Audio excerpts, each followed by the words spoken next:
Many of the parents arriving at the school this morning had been outside till after midnight when the governors finally resolved to reinstate Mr. DUGAN.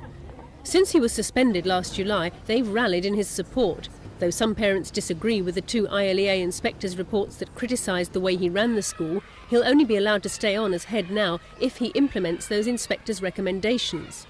But we don't want their recommendation, we want him as he was, and that's the whole point of it, that's why we fought so hard for him. But we was over the moon, it's really thrilled to bits with her. Doesn't it matter to you that there's been such strong support for Mr. DUGAN from parents? Yes, it does matter to us, it matters a lot. And the parents are not the only voice in the situation, though. It matters also to us, our own perceptions, because at the end of the day we're responsible for the school, as to the quality of education the children are getting. The governors will be writing to Mr. DUGAN this week, warning him that he will face dismissal if he fails to implement the inspectors' recommendations, which centre on implementing a more broad-based curriculum, greater consultation with staff and giving more help to less able pupils.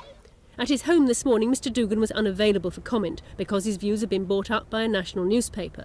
However, the head teachers' union, which presented his case at yesterday's meeting, said today they were pleased Mr. DUGAN had been reprieved. He had already tried to carry out the inspectors' recommendations and in their view would do his best with any further changes required. Mr. DUGAN says he'll return to school next term, though the ILEA say he should go back to work now. Meanwhile, the governors have given Mr. DUGAN until Easter to implement the inspectors' recommendations. Susanna Greenberg in Southwark for Thames News.